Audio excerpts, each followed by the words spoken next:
I wanted to make a quick video going over the INAV firmware for this development board. Making an INAV target for this board was quite similar to how I did it for Betaflight, but there's a few differences that I wanted to go over. If you're looking to create a target configuration for your own custom flight controller, you should take a look at my previous video. A lot of the same principles apply to creating a target for INAV. There's a few differences though. For some reason, whenever I would define support for the MAX 7456 on SPI2, it would result in unexpected behavior when I don't have the MAX 7456 connected to the board. So that prompted me to create a few different versions of the firmware. I go over all of the important details here, and you can download it from the Releases tab that's up here. So here you're going to have to pick one of these based on what you have connected to SPI2. So if you have flash storage connected to SPI2, you need to go with this one. If you have both flash and the MAX 7456, you need to go with this one. And if you don't have anything connected on SPI2, you need to go with this one. And this one is for when you have the MAX 7456 connected to SPI2 and nothing else. For this video, I'm going to be downloading the source code and compiling it from source. I recommend all of you compile from source because it'll give you a lot more control over the pin allocations and a whole bunch of other stuff that you can modify, and it will allow you to tailor your firmware to your specific needs. But if you're not comfortable with doing that, you can totally go with the firmware binaries I've provided here. And as long as you're following the pinouts as specified here, it should work fine. So here I have the source code from my project on Codeberg, and I have the source code for INAV, which you can grab from the official INAV GitHub. We need to extract the INAV source code first. And this one. Now we need to copy the SRC folder and paste it into here. With that done, we're now going to have our own target configuration placed in this directory alongside all of the other flight controllers. So here you can make whatever changes you want to do. In the target.c file, we have all of the timer mappings. They need to be enabled for PPM input, all of the motor and servo outputs, soft serial, and the LED strip pin.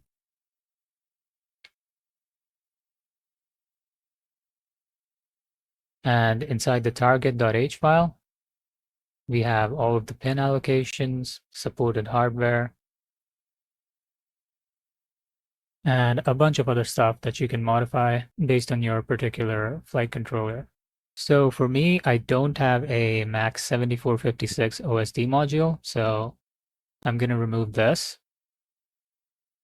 You don't want to keep that in without having a MAX 7456 connected because it leads to unexpected behavior. It's actually really annoying. It took a while for me to figure out what was causing it, but at least for me, specifying the MAX 7456 without actually having it connected resulted in a whole lot of trouble. So I'm going to remove that because I only have flash connected to SPI2, and there's no need for me to enable the OSD feature by default.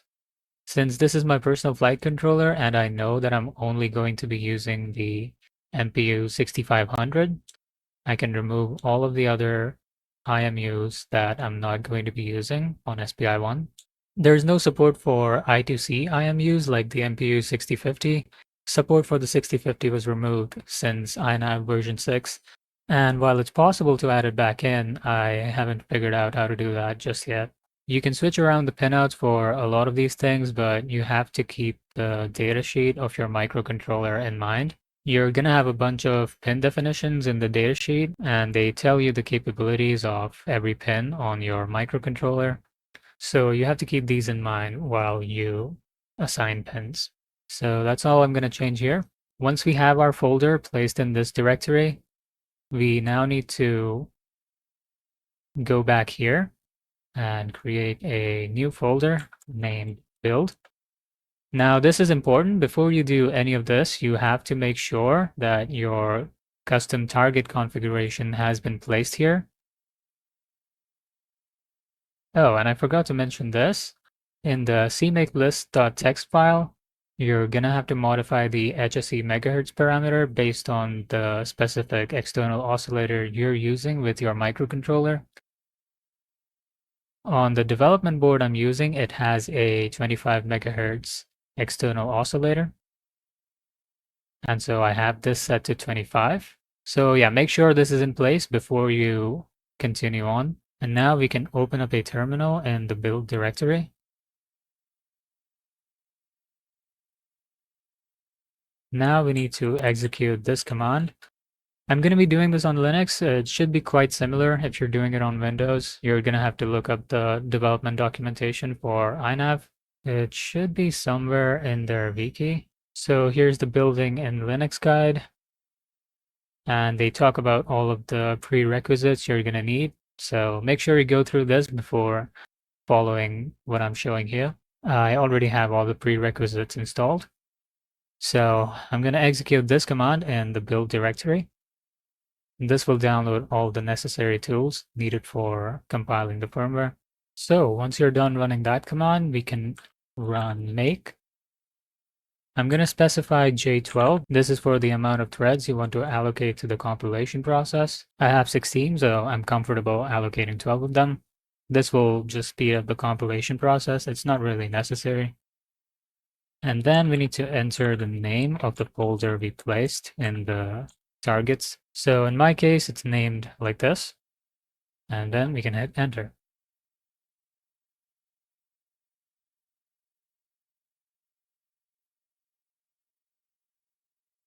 And we're done. We now have the compiled binary in the build directory, and we can flash it to our microcontroller. So now to put it into DFU mode, you're gonna have to hold down the boot 0 button while you connect it to the computer. And once it's connected, you can let go of the boot 0 button. All right, I have it in DFU mode here. And now we need to go over to the firmware flasher. Make sure that full chip erase is enabled. No reboot sequence is not really necessary. I like to have it enabled anyway. Now we need to select our firmware file from the build directory. And now we can flash it.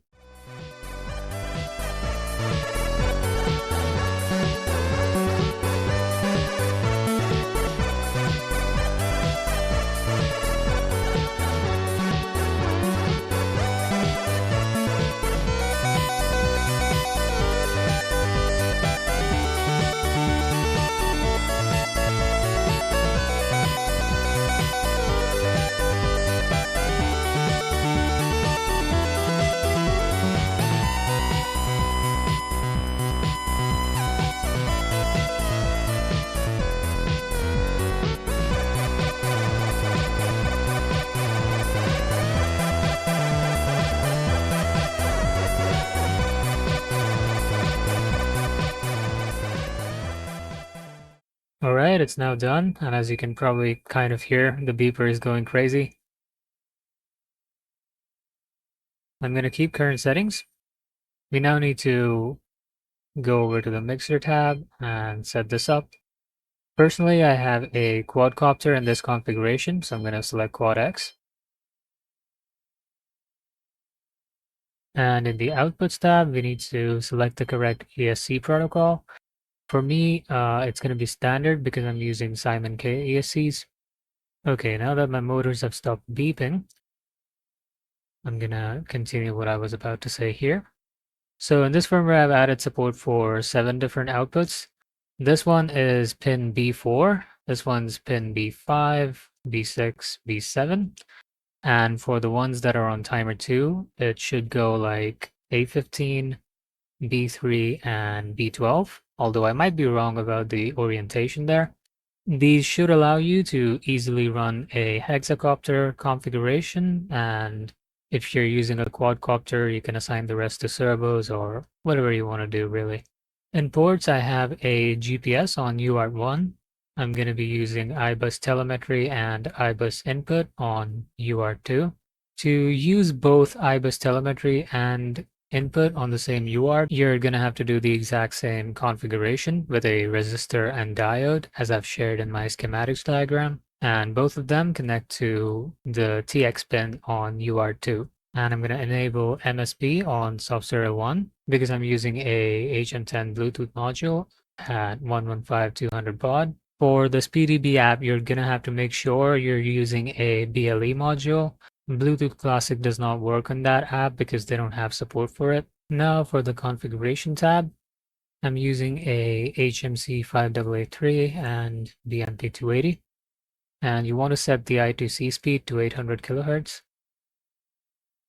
I'm going to enable GPS. I want telemetry output since I'm using IBIS telemetry. And I'm going to need the LED strip support since I have one. And I don't have a real current meter attached, so I'm going to change this to virtual. I don't know how well that works. And the correct voltage scale for the voltage divider config I've shared in my schematics is 394. This is kind of annoying because a lot of times INAV rounds this off to 390 on its own, so you're gonna have to keep an eye on that. You can also enter the information for your specific battery here if you like. For the PID tuning, I'm gonna be using values that I found on a GitHub wiki. A lot of people are gonna tell you that no one else can give you PID values for your drone. However, I think that's complete bullshit. If you have a similar enough build as me and you're using the exact same gyro update frequency and loop time, it should work perfectly fine for you. And even if it doesn't work perfectly, it'll give you a great starting point compared to tuning from scratch. So here I have the values for a F450 frame that weighs around 1.2 kilos with a 3S5200 mAh battery. I've made changes to these guys and I've increased this to 22 from the default 20. And you also need to change out this guy. You'd want to use 90 as a starting point for 10-inch propellers.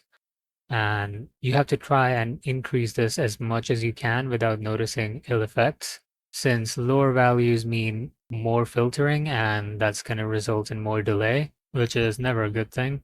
In my case, 90 seems to work well. When you make changes to this guy, you're probably going to have to move your PID values around a bit as well. As for the receiver, let me just power it on. All right. So I have a 10-channel transmitter outputting IBIS. If you're using the same configuration as I am with the resistor and diode, you're going to want to keep this to on. Although you can leave it on automatic, it doesn't matter. And I like to set the throttle expo to 1. That just makes it a bit easier to make the drone hover when you're not in altitude hold mode, but this is of course up to personal preference.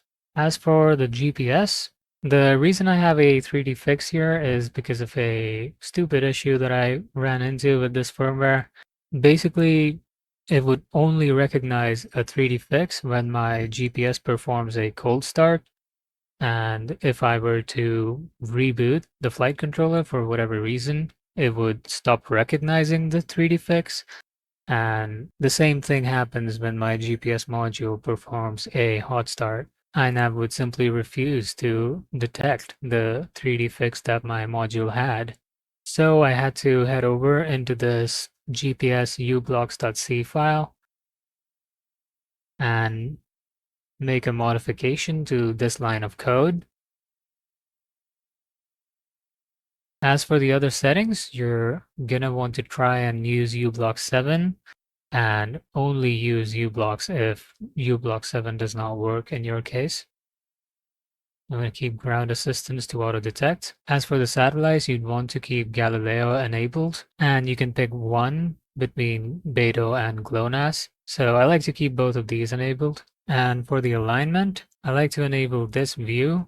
And in my case, it's the clockwise 90-degree flip. And you can also make modifications to your flight controller orientation here. In my case, I have to add 3 degrees to the pitch. For the LED strip, if you're using one, you'd want to enable wire ordering mode. So I have 8 LEDs underneath each arm of my quadcopter. And once you're done assigning all of these, you want to go back to everyone and enable a function. I like to keep it red for all of the LEDs. And for the last one, I like to enable the strobe light effect to make the drone more noticeable at night. Once you're done with this, you can save it and your LEDs should light up. and all of the sensors seem to be working well. Now I'd like to go over some CLI commands. By default, the loop time of your flight controller is going to be 1 kilohertz. You might want to increase that based on your ESCs with the CLI variable. In my case, I'm using Simon K ESCs, which can only receive commands at up to around 480 hertz. So there isn't any point for me to keep it higher than 1 kilohertz, but you might want to increase this if you're using a faster ESC protocol. And if you're also using iBus telemetry, you want to use this CLI variable to make modifications to the telemetry you're receiving. There's a complete list of this in the telemetry wiki on INAV's GitHub. You can take a look at that and decide what you want to use. Personally, I like to use 135.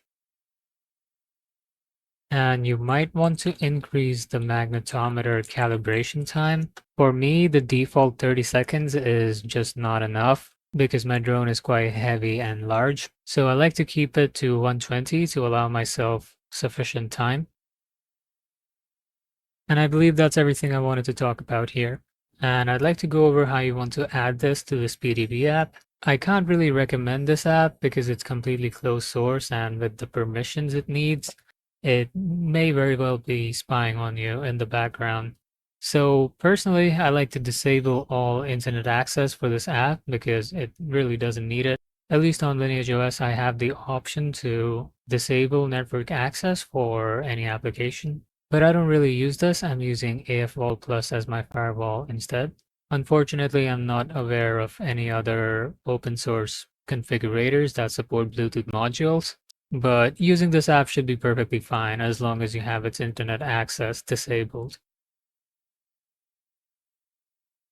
To add the Bluetooth module, you need to go here, and it won't show up here. You're gonna have to go over to unknown devices, and there it is. I have it named as F411.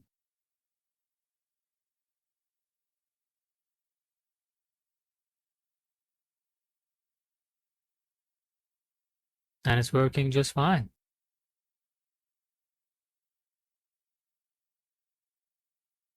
So that's going to be it for this video. I can't think of anything else to talk about. If there's any issues you're facing, you can leave a comment on YouTube or Odyssey or launch a new issue on Codeberg, and I'll try my best to help you out.